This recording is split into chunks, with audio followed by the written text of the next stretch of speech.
we need to be known not for what we don't believe in or don't agree with, but what we love, how we love people. And that's what matters ultimately. And from there, you can have a conversation about faith, right, wrong, righteous, all that morality and all that stuff. But if you don't love people, you have no way in.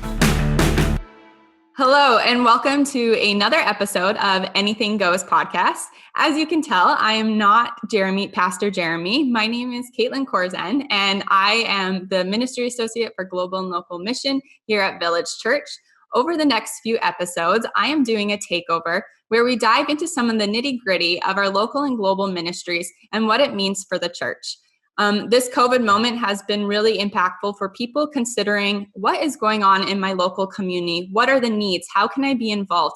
And so this really sparked on a bigger conversation of what really is the church's role.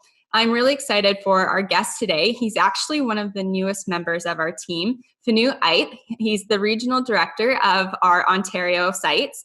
And yeah, Finu, why don't you just tell us a little bit about yourself? Kaitlyn, first off, I am so grateful to be on the podcast with you. This is great. The Anything Goes series has been cool because we get to talk about a whole bunch of different stuff, and missions is so close to my heart. So I'm thrilled to be on. So thank you for asking me to be a guest on the podcast today. So like you said, newly minted regional director for Ontario, and the whole idea is we're going to get to plant a bunch of sites all across the most populated province in the country. And obviously, we're going to start off in the Greater Toronto area. A little bit about myself. I'm married. My wife's name is Trisha. We've got two daughters, Lauren, who's just 2.5, and Catherine, who just turned 5 months old. We're just in that phase of life where we have tons of sleepless nights and lots of diaper changes and bottles and all of that good stuff. And in Ontario right now, and weather's great. Caitlin, it's Good. Crazy. We've been having spring-like weather in November. That's not normal. For the prairies, that is not normal.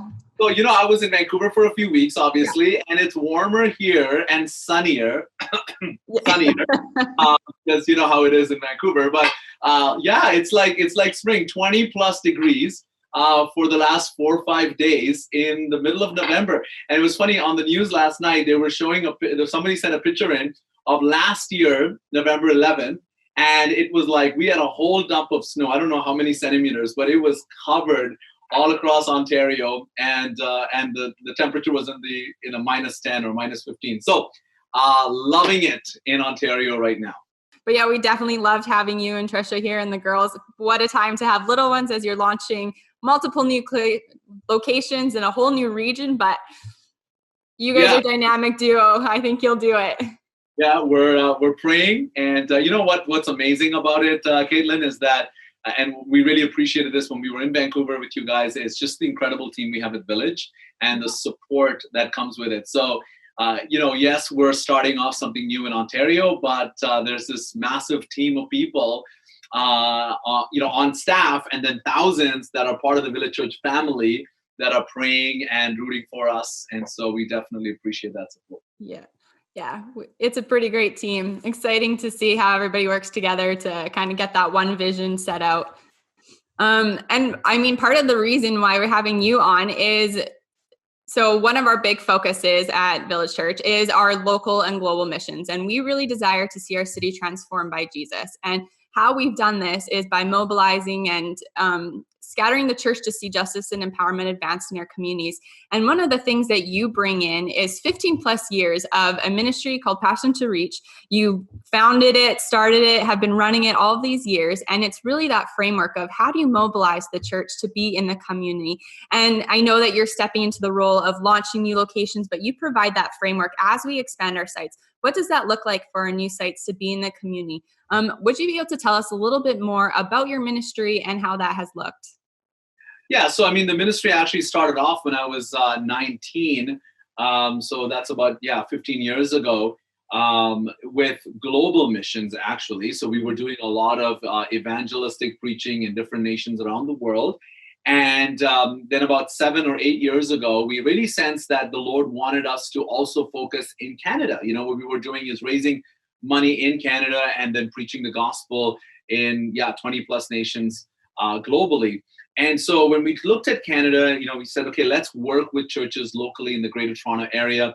And really the community focus and strategy came about when I started working with the first church that I was consulting with and helping them figure out how to reach new people with the gospel.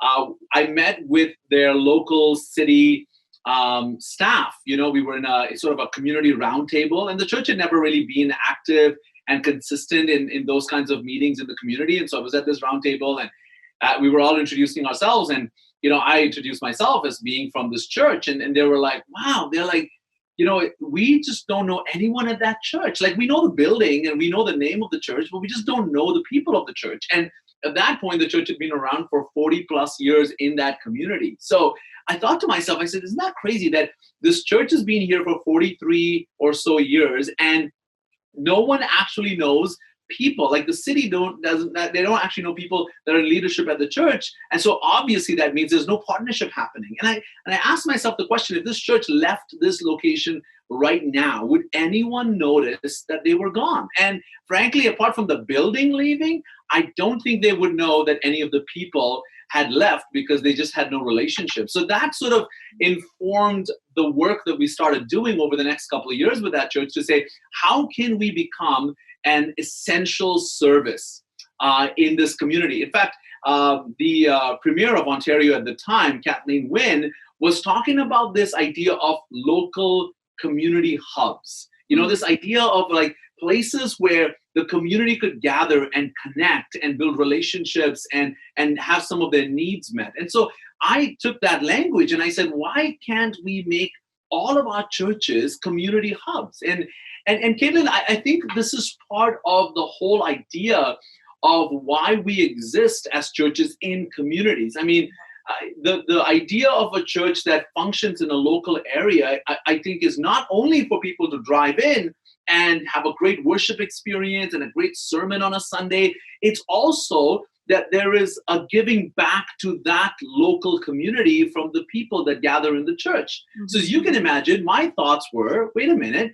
this church has got a facility that's sitting empty for 6 days out of the 7 in a week, and they've got hundreds of people that innately believe that they ought to do something, but obviously they haven't been provided opportunities to plug in to actually serve their community. So I was like, why can't we leverage the facility and the people to do things that the community needs? And so that's what set us on this journey of just, how do we get the local church engaged in community? And it really started off, Kaitlyn, with just having conversations. Honestly, it wasn't rocket science, really. It was just like making phone calls, saying, hey, I'm a pastor at this church, can I come over and talk to you? And I'd go to the local, health hub or community health center. I'd go to the different partners, like the schools in the community. I'd go to the community centers. I'd go to the youth centers. And I'd just basically say,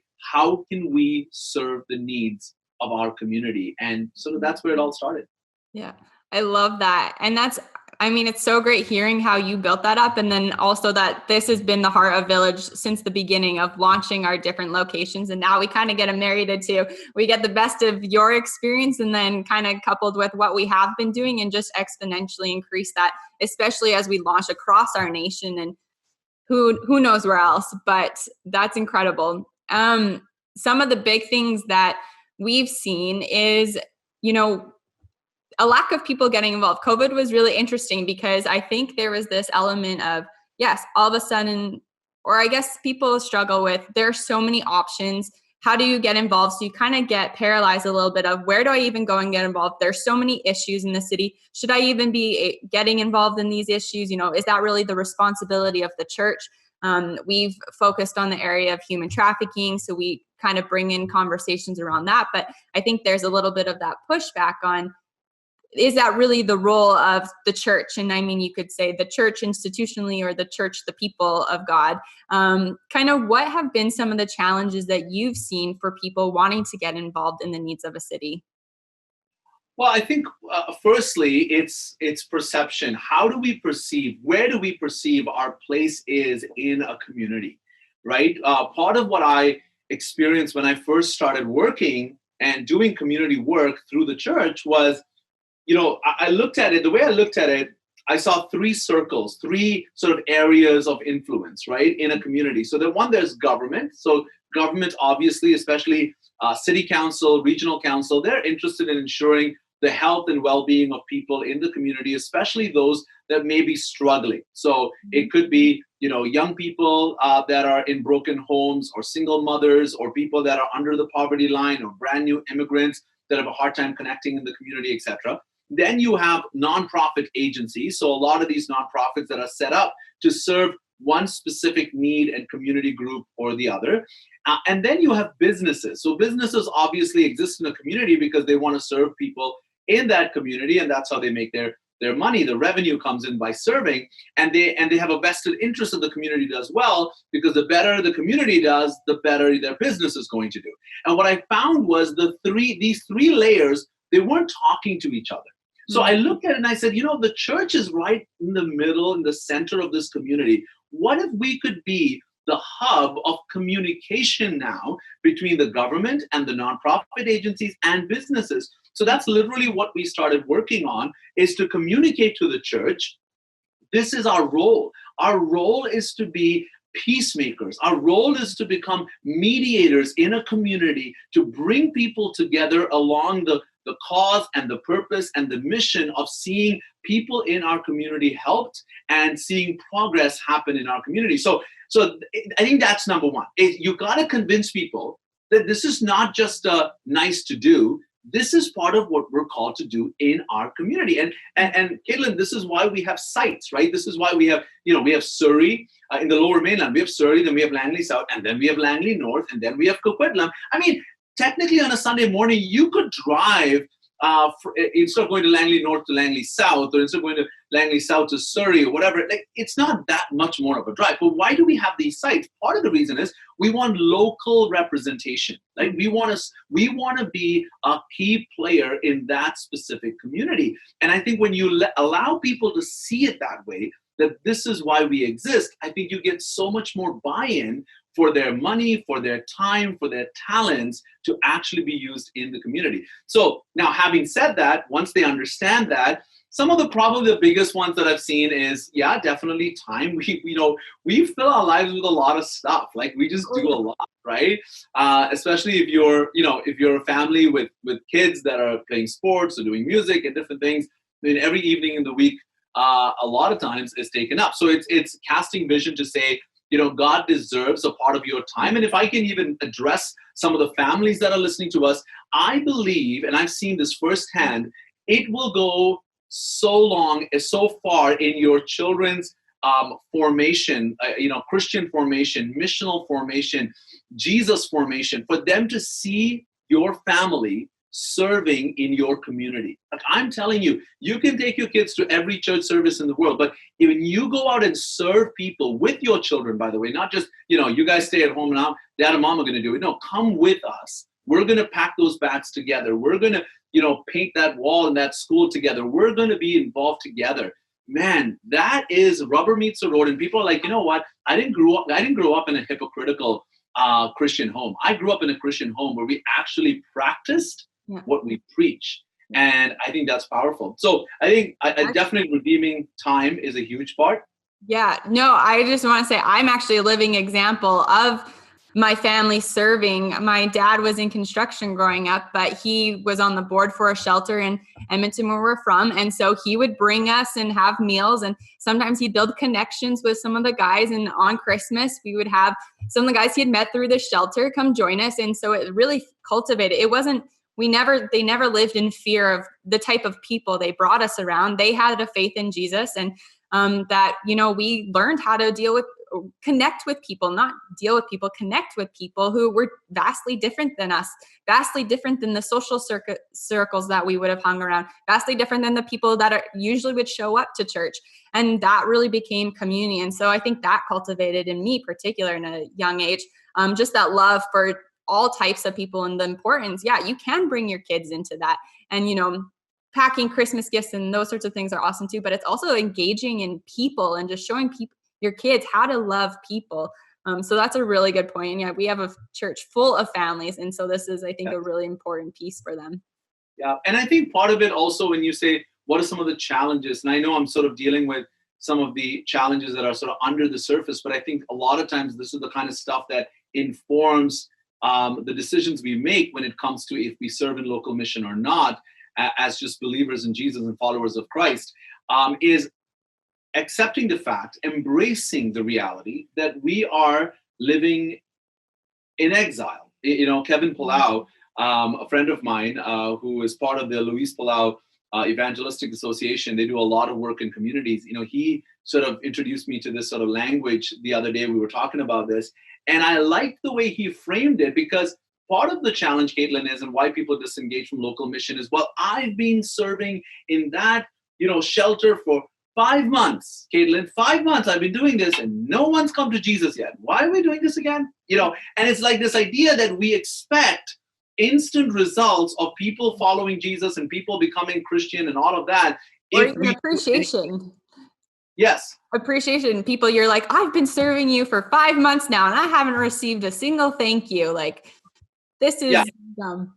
Yeah, that's cool. Yeah, exactly. So it's like, you know, we have to accept the fact that we're living in exile, and the world we're living in may never accept or celebrate or thank or follow us to church, et cetera, et cetera. That's not the point, right? We're not doing it so they will do something in return for us. We're doing it because in exile, in the sort of foreign culture, if you will, that's not, you know, based on the Bible, based on the kingdom, we want them to get a glimpse of the kingdom. We want them to get a glimpse of the king of our kingdom. Like, what is our king like? How does he talk? How does he interact? How does he serve? How does he care for the needs of people? And I think that's the point. And if you can walk away from, you know, serving at that school or serving at that shelter or serving at that community center, walk away and say, man, I demonstrated my king well today. I think that's the reward, Kaitlyn. This is the point.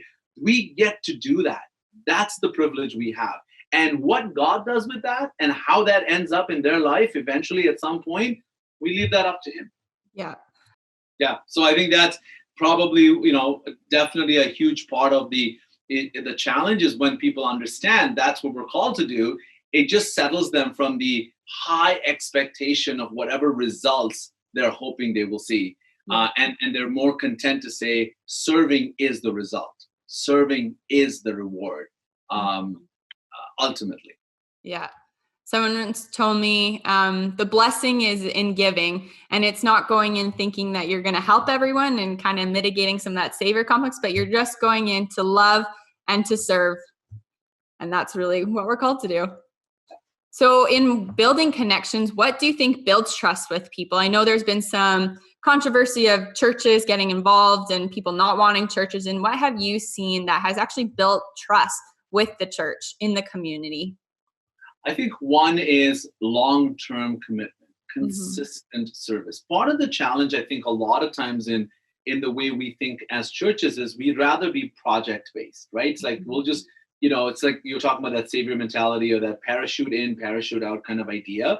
And I think it's very hard to build trust when you do that. And, you know, even in our experience working with churches, we always come in not with, hey, we would like to do this project, Mr. Counselor at the city, right? It's like, hey, we would like to get to know you. What are some of the challenges you're facing in your, you know, region, your ward that you're overseeing, right? And so, you know, like when we go to a city council, it's like, let's say they oversee Ward 7, you know, okay, what's happening in Ward 7?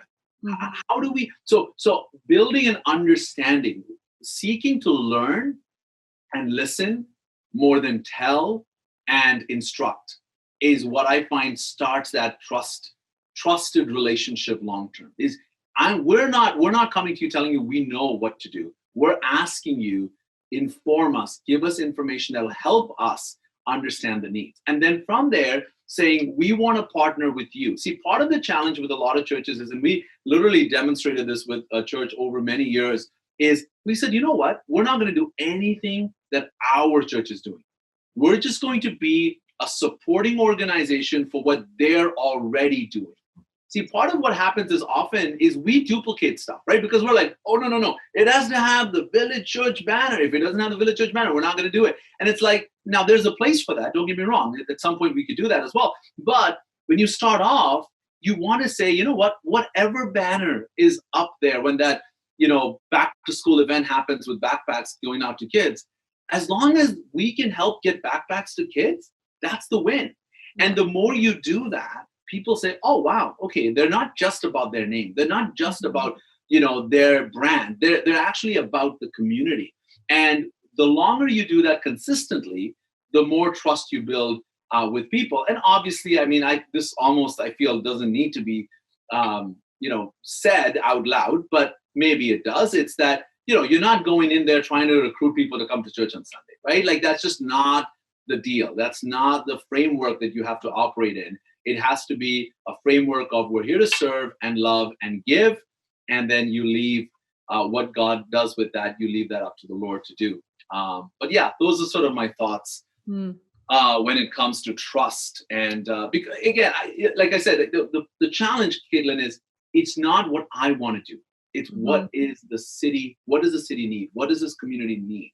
And I've got to, figure out how to reposition some of the stuff, the resources I have to meet that need. I think that's absolutely key for trust. Yeah, that partnership and interagency, working together, multiple churches.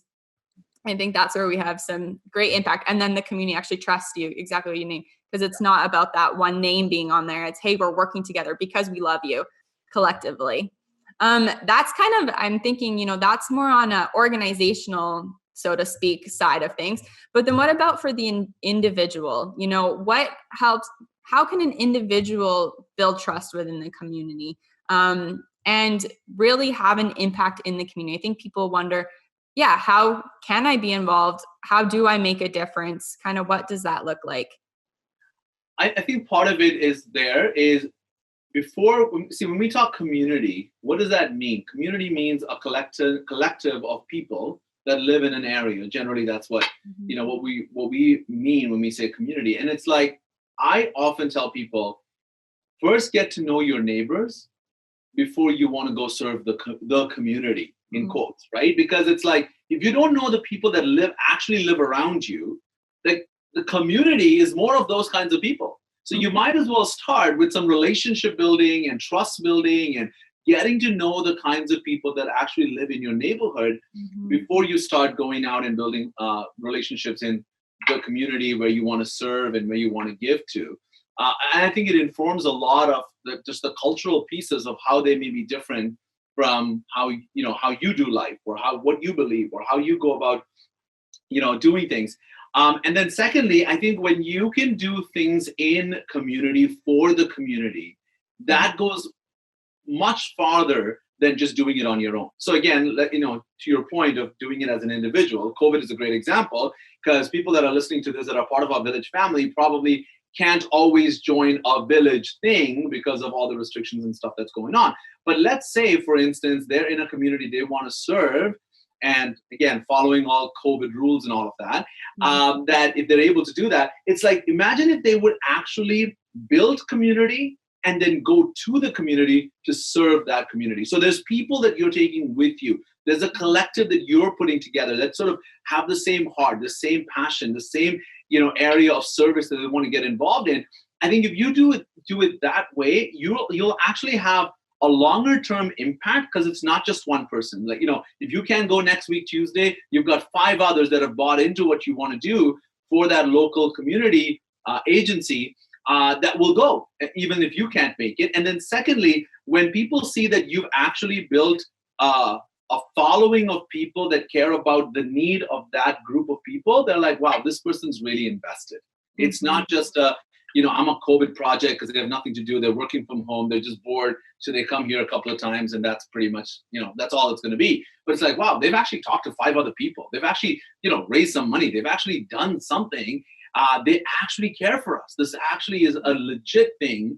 And I think that opens up a lot more opportunity for trust. I'm not saying that's, it's for granted. Nothing when it comes to relationships can be taken for granted, but it definitely I think sets you up better for a longer term relationship and partnership. There is a piece on that you actually talked about of being someone who brings people alongside to go serve. And I've actually seen that quite a bit. I think we think that people or the challenge in getting people to get involved, in certain local initiatives or for a certain cause, not everyone will have that instant passion for it. I think it sometimes takes, we talk about the proximity principle quite a bit, of it actually takes being placed in that environment, outside of your regular environment, in a new environment, to actually care about the needs within that environment. Being separate from it, you don't have, you don't have names in mind. You don't have the people in mind, the stories. But then actually when you're placed in that environment, I've seen lots of spouses will bring their spouse into, working with youth who are at risk or other types of ministries. And then it's actually the spouse that ends up getting connected because they see, oh, maybe my skill sets can be used here to reach these youth in a way that I never thought or would have expected to happen. So yeah, lots of ways for people to, draw in other people into the mission of it. Do you see there's a lot of fear around individuals wanting to get involved, especially, human trafficking or some of those bigger issues of injustice? Have you seen in your work a lot of people that don't want to get involved because of fear? And kind of what would you say to people who have fear around getting involved? Yeah, I mean, I've seen it on two levels. Organizationally, this is, I guess, surprising. It was surprising to me when I first sort of had to confront it. Organizationally, a lot of churches actually operate in fear of how the church will be perceived in the community if they get involved. And you'd almost take that for granted. Like, of course, they're going to look at you in a positive light. But some churches feel like if we get involved, we'll be viewed as though we have an ulterior motive. There's an agenda behind us getting involved. So they're like, we don't want to do that. We'd just rather maybe give money to an agency and not really get physically involved in helping out because of the way we'll be perceived. There's also the fear of liability. A lot of organizations are I guess afraid. I don't know if that's the right word to use, but they are cautious because of what if something goes wrong when we're partnering with other agencies in a larger event, or somebody gets in trouble, someone slips, someone falls. I mean, every kind of thing you can imagine. So a lot of boards are like, let's not do it because we don't want the liability. And then thirdly, there are also churches that don't do it because of their donors, their givers not being for that kind of thing. Because there's actually a lot of people, Kaitlyn, that think when we give money to the church, it should stay in the church. Like, this is for the church, and why are we spending all this money and our resources and our time helping people that probably never come to our church? And so organizationally, a lot of people don't get involved because of those voices. From a personal standpoint, I think part of the fear is that I'll be rejected. Like, I will not be accepted. And I get that to some extent, because if you live in a Christian bubble, you're not quite sure what you're going to experience when you step out of that bubble to serve people. And so, for people that grew up in a Christian home and sort of have always been around Christian experiences, it can definitely be intimidating, And then secondly, that there's oftentimes when there isn't an open door for you as a believer, as a Christian, to get involved in the community. Sometimes you have to knock on doors, and sometimes you have to knock on them a couple of times before the doors actually open up. And so I think that's definitely something that people struggle with. But what I found is this: bold love is very hard to reject over time. Bold love. Like, when you consistently, lovingly are bold in your approach to wanting to serve and get involved, eventually the doors open for you. Eventually people say, you know what? Yeah, you guys are pretty consistent and you are unrelenting in your love for these people or for this community or for this demographic. And so if you really care that much, sure, come on in, join us, be a part of this. Let's do this together. And so I think that's a huge piece. This is what Jesus was known for, right? Compassion. And part of compassion is understanding, getting a sense of where this person is at. And I always say this: if the spirit that was in Jesus lives in us, then that same gift of compassion will kick in when you put yourself in that position of interacting with that person. and you'll build connections that you never knew you could. So yeah, definitely. Don't be afraid of not relating and connecting. Be bold, step in, and watch what God does. How important really is it for reaching communities with that consistency and actually challenging ourselves to be consistent?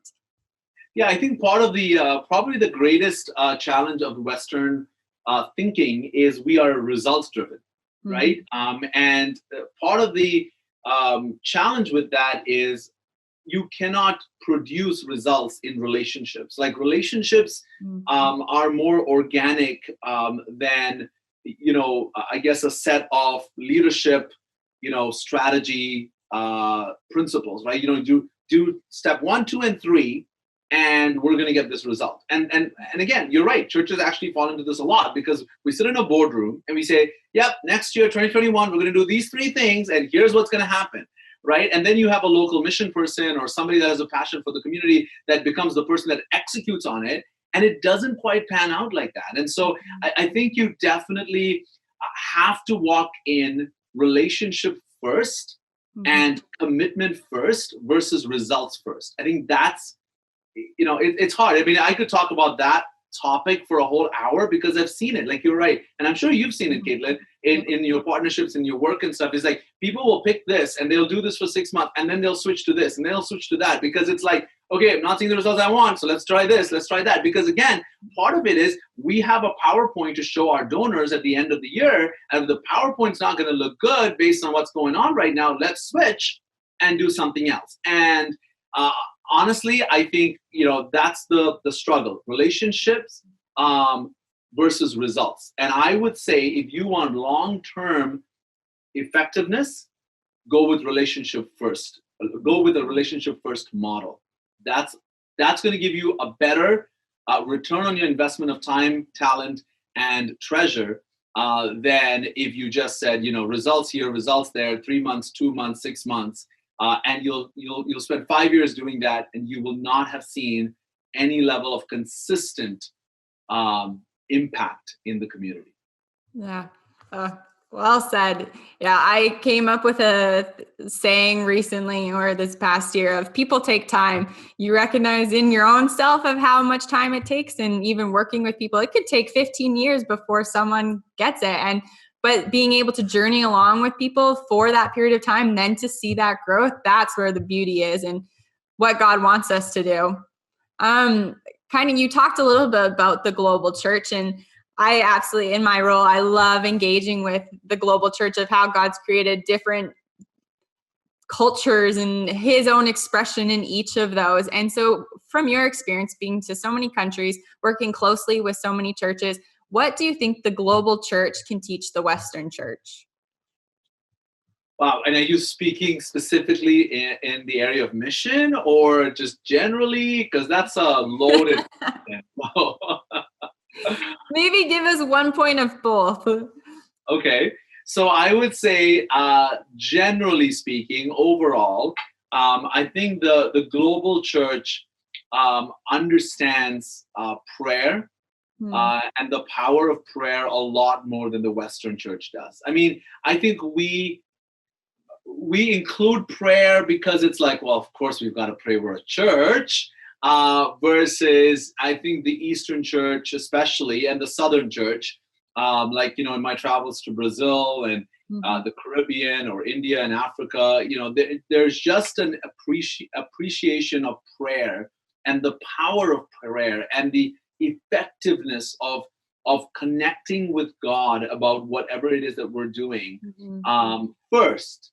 And as a primary, method of effectiveness versus like we'll pray, like in the West, right? We'll pray, but ultimately we're like, well, the effectiveness comes in how we execute, right? In the East, they pray because they believe that time of prayer is actually what will create effectiveness more than what they're about to do in execution. Now, I'm not saying there aren't weaknesses in some of the execution on their end, but I see the results. When you compare the results, when you look at the number of people becoming followers of Jesus in the Southern Hemisphere and the Eastern Hemisphere, compared to what we're experiencing in the West, where ultimately, if you look at the big picture, we've been on a decline now for a few decades. you look at it and you're like, okay, there's got to be something here that the Eastern Church, the Southern Church is doing better than we are. And I think, to me, from my personal experience, I think prayer and the commitment to consistent, authentic, deep, relational prayer. So what I'm saying when I use the word relational prayer, meaning a prayer that's coming out of a deep relationship with God versus prayer that is more strategic. Like I hear a lot of strategic prayers in the West. God, we ask you to give us this inroad in this place and give us this financial person to fund this. And so we literally, it's like, sometimes you hear prayers in the West, it's like, wow, you know a lot more. God should be taking notes as you're praying because he needs to know what to do here because you have the strategy, versus more relational prayer that's like, God, here I am. Like, I'm just giving myself to you. Honestly, I don't know what to do, but I know our relationship, and I'm just going to spend this time in your presence asking you for revelation and wisdom and strategy on how you want this to work out. So I think generally speaking, sorry, that's a long answer, but that's what I would say. From a mission perspective, probably the biggest thing that I've experienced is activation. I think the Eastern Church and the Southern Church get activation better than we do. See, we have a propensity to focus on the expert, right? We would rather get somebody that's been to school, that's got some experience, that's got some cute principles that they can sort of, communicate. Don't get me wrong, I'm not saying principles are not good, but it's like we prefer that because for us, it's like, wow, that succinct point she made or he made is so cool. Like, yeah, that makes sense. Let's get her to lead it. Let's get him to lead it. And it's like, well, the problem with that is it limits your actual reach when it comes to community engagement. Because what you need for community engagement is you need a 1,000 people on the ground that are a level 3 in their competency, but a level 10 in their relationships. Versus 10 people at a level 10 in their competency, but a level 3 in their relationships because they can't have relationships with all these people. So ultimately, they're going to deal with, hey, we need the most bang for our buck. We need the most results for the time. And we only have 10 people here. We only have, all these resources. So let's try to do these big one-off projects because we'll show big numbers versus let's activate 1,000 people. So I think this, and you know what? It's funny as I'm saying this, Kaitlyn, I'm thinking, yeah, I'm trying to sound all smart here, but this is what Jesus calls making disciples, right? Like this idea that you invest yourself in people that actually are the ones that do the work, and you say to yourself, we're willing to fail if our people don't do the work. Versus, okay, our people are not doing it. Let's just hire 5 people here. Let's get them to do the work so it doesn't look bad on the church. And the Eastern Church, they don't have the money, right? This is part of it. They don't have the money. So it's like, okay, guys, if we're going to get this done, we don't have a lot of staff. So we need you to believe in this and actually get on the ground and do. And they do a good job of, I do, you watch, we do it together. You do, I watch. Now you do it on your own. And so I've seen, like, I'll give you an example of a church that in Ghana, West Africa, that I am connected to. They've planted 17,000 churches around the world, 17,000 churches. And the way they've planted 17,000 churches is it's very hard for you to be part of their church, a local assembly, and not be activated. You will be activated. You will be given responsibilities. You will be asked to grow. And there's all these thresholds that they sort of have created where they know, okay, so what they do, and this is how they plan, is that they have all these pastors that they're constantly raising up because you can't be in their church and not be activated. So I think that in a mission sense and in a gospel proclamation, missions, serving the community sense is the strength of the church globally. That's really good. Yeah. And I actually think COVID's been an interesting time for other nations to be able to really step into that. I think for a time, the Western mentality of, we go into the places and we do for and that kind of thing. I think COVID's allowed areas where maybe there had been a little bit more Western dominance and influence, for the local church to really be able to step up again and play that role in their communities. And I've seen that across the board with our partners, and we've gotten notifications from what their teams have been doing to, you know, come up with a new game plan for how they're going to care for their community and reach their neighbor. And it's really beautiful to see. And I think, yeah, the global church does a really good job at that. You've had tons of experience over the years and you've shared some of it, but kind of for you, reflecting on your past 15 years of work, what has been the biggest lesson or humbling experience that you've had in the work of mobilizing the church and the community? Wow, that's an interesting question. And it's to say, you know, to take 15 years and say, you know, one experience, I'd say the biggest lesson, and you know, it's interesting how you frame that question. I'd say the biggest lesson is humility. Put it that way.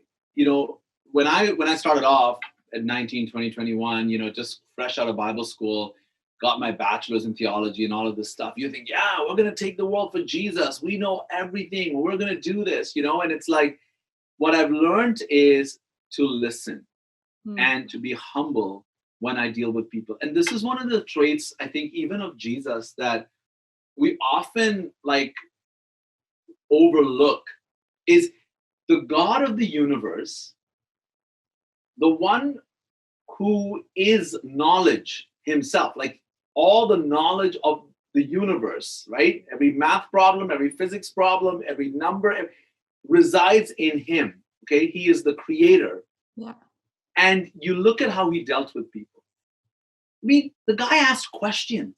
Why would the creator of all information in the world, all wisdom of the world, ask anyone anything, right? And yet his approach in dealing with people was always, who do people say I am? Who do you think I am? Who do you think your neighbor is? Who do you think? He's constant. And I get it. Some preachers will sort of, you know, you use that to say, you know, Jesus was very strategic in how he asked questions to make people think. And I'm not denying that. But my point is, the approach is a humble approach. The approach is not, I already know. Not that he didn't know. Of course he knew.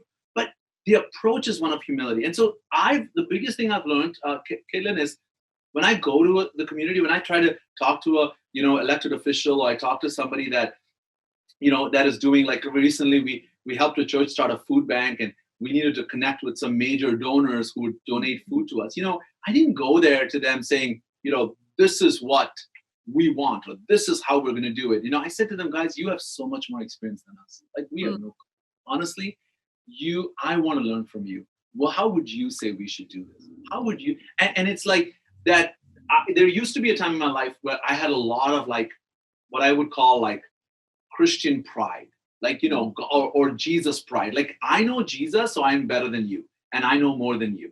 And it's like, no, even if someone doesn't know Jesus, if they've been in a community and been working in that community with those families for 5 years or 10 years, there's so much that they can add to us as individuals and as an organization, as a church. And it's like, I always say this, I said, Lord, I want to be humble. I want to be the learner in the room, regardless of where you put me.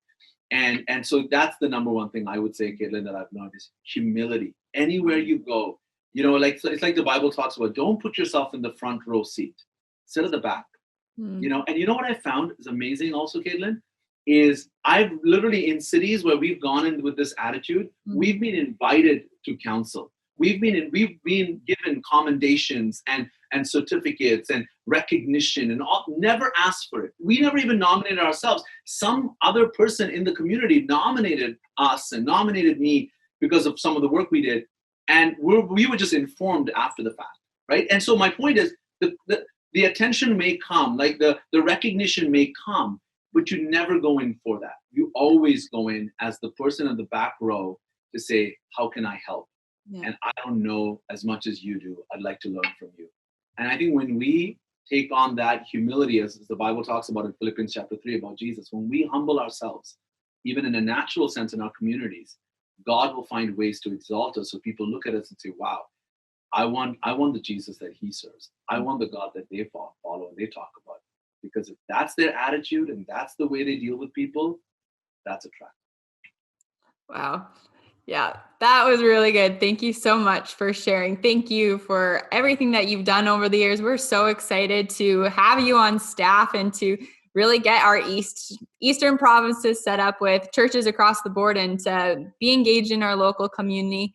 Thank you to everyone who listened in on today's podcast. I hope that you were stirred by something that Finu shared.